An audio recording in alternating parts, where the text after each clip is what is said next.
আন্তর্জাতিক খ্যাতিসম্পন্ন একজন ফৌজদারি আইন বিশেষজ্ঞ, যিনি ফর্মার ইউগোস্লাভিয়ার ওয়ার ক্রাইমস এবং ক্রাইমস এগেনস্ট হিউম্যানিটি এইসব ব্যাপারে মামলা করার অভিজ্ঞতা সম্পন্ন, যিনি বিভিন্ন দেশে বিভিন্ন আন্তর্জাতিক ট্রাইব্যুনালে মামলা পরিচালনা করার তার অভিজ্ঞতা আছে বিশ্বব্যাপী।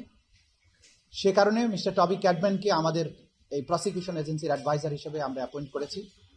তিনি বাংলাদেশে এসেছেন, আমাদের সাথে মিটিং করছেন বিভিন্ন বিষয়ে, পলিসি নির্ধারণের ব্যাপারে, স্ট্র্যাটেজি নির্ধারণের ব্যাপারে, তদন্তের ব্যাপারে, সব ব্যাপারে আমাদের যা কিছু করা উচিত সেই ব্যাপারে তার সাথে আমরা পরামর্শ করছি, আলোচনা করছি এবং এই বিচার প্রক্রিয়া স্বচ্ছভাবে আন্তর্জাতিকভাবে যাতে কোনো রকম প্রশ্নের সম্মুখীন না হয় সেই ব্যাপারে আমরা তার সাহায্য গ্রহণ করছি। একইভাবে আপনারা জানেন যে আমাদের আইনে আমরা সেটাও করেছি যে ডিফেন্সের পক্ষ থেকেও তারা যদি এই ধরনের কনসালটেন্ট নিয়োগ করতে চান, তাদের পক্ষে অ্যাডভাইস গ্রহণ করার জন্য সেটাও তারা করতে পারবেন, কিন্তু তারা কোর্ট রুমে লয়ার হিসাবে সরাসরি করতে হলে বার কাউন্সিলের পারমিশন ছাড়া করতে পারবেন। টবি ক্যাডম্যান আমাদের পক্ষে আছেন, তিনি আমাদের অ্যাডভাইস করছেন। আজকে তিনি এসে আমাদের সাথে ফর্মাল মিটিং করেছেন। তিনি যেটা বলেছেন সেটা হচ্ছে যে তিনি আমাদের প্রসিকিউশন এবং ইনভেস্টিগেশন এজেন্সির সাথে বসেছেন, মিটিং করেছেন। আমরা যে সমস্ত কাজ করেছি ইতিমধ্যে সেই প্রোগ্রেসগুলো সম্পর্কে জেনেছেন। তিনি ইমপ্রেসড বলেছেন আমাদের কাজ সম্পর্কে। তিনি এটাও বলেছেন যে যেগুলো সংশোধিত হয়েছে সেগুলো খুব কাজের হয়েছে, আরও দু একটা বিষয়ে আরও অ্যামেন্ডমেন্টের প্রয়োজন হতে পারে, সেই ব্যাপারে আমরা সম্মিলিতভাবে প্রসিকিউশন এজেন্সির সাথে, প্রসিকিউটরের সাথে পরামর্শক্রমে আমরা আরও কিছু বিষয় প্রপোজ করব, এটা তিনি বলেছেন। আর তিনি বলেছেন যে শেখ হাসিনাকে ভারত থেকে বাংলাদেশে আনার ব্যাপারে তিনি মনে করেন যে ভারত যেহেতু একটা ডেমোক্রেটিক রাষ্ট্র, তারা ডেমোক্রেসি এবং রুল অফ লয়ের প্রতি শ্রদ্ধা দেখাবেন এবং ফর্মাল কোনো রিকোয়েস্ট যদি বাংলাদেশ সরকার মেক করে সেটার প্রতি শ্রদ্ধা দেখিয়ে তারা তাকে ফেরত পাঠাবেন। তিনি এটাও বলেছেন যে শেখ হাসিনার বিচারের ব্যাপারে বাংলাদেশের যে আইন আছে, আন্তর্জাতিক অপরাধ ট্রাইব্যুনালের আইন অনুযায়ী, যে তাকে তার বিরুদ্ধে ফর্মাল চার্জ হওয়ার পরে তাকে যদি গভর্নমেন্ট অফ ইন্ডিয়ার কাছে রিকোয়েস্ট করার পরে যদি ফেরত না দেওয়া হয়, বাংলাদেশ সরকার তাকে ইন অ্যাবসেন্সিয়া ট্রায়ালের ব্যাপারে বিবেচনা করবেন এবং যদি প্রয়োজন হয় সেই ব্যাপারে আইসিসির পরবর্তী সময়ে যদি ভারত না দিতে চায় আইসিসির কোনো সহযোগিতা নেওয়া যায় কিনা সেটা পরবর্তী সময় বাংলাদেশ গভর্নমেন্ট ঠিক করবেন। I do have some experience as a prosecutor in extradition matters. Obviously, there is an extradition treaty between Bangladesh and India, but we also are aware of what has been stated so far. I don't want to prejudge what India is going to do, but of course it is the role of the Chief Prosecutor and this office to ensure that charges are brought, that an extradition request is made, and obviously if extradition is refused, we will have to then look upon whether she is tried in her absence or whether in fact we look to the International Criminal Court to provide assistance in trying her. That is a matter that's not my decision to make, but certainly we would hope and certainly we would make a call to India as a democratic state that they respect the rule of law and they respect a lawful and proper request for her extradition when an extradition request is made. So I'll deal with the second question first. So my experience of working previously for the defence at this court has shown me where the legal framework and the practice needs to be changed in order to meet the highest international standards. As a barrister, as a member of the Bar of England and Wales, I have a professional responsibility to uphold the highest standards of professional ethics and conduct, and that is what I will do. I have agreed to assist the prosecution and to advise as much as I can to ensure that that process is maintained. Secondly, on the death penalty.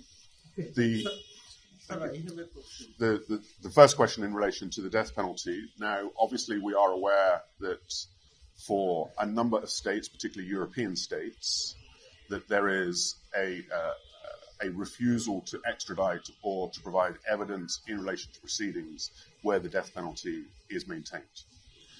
Now, of course, that will have to be a discussion that the government will need to engage in whether it is appropriate to maintain the death penalty in these proceedings. And it will have to be a question as to whether, if they maintain the death penalty, whether they will lose the support, the absolutely essential support of European nations and the United Nations. Of course, that's not a decision for me to take.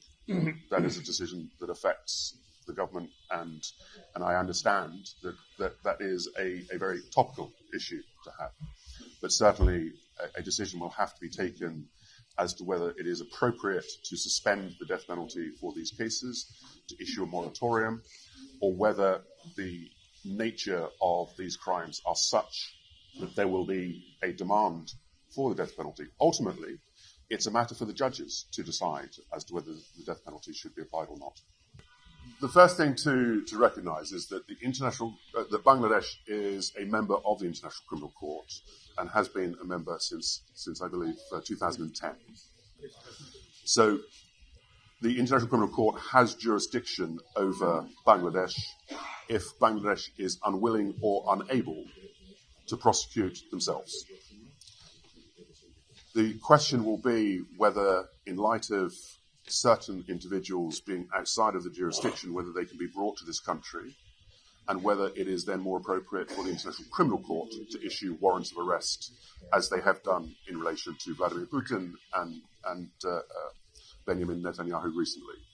So that will have to be a question that will be asked at a later stage. But the one thing that I would say is that the International Criminal Court is not the answer to all problems. Even if it was to pursue a case against the senior leadership of the previous government, it would not be able to prosecute everyone. So that means that the vast majority of those who have been accused of crimes will have to be prosecuted before this tribunal. But it will have to be a complementary relationship between the International Criminal Court and the International Crimes Tribunal here.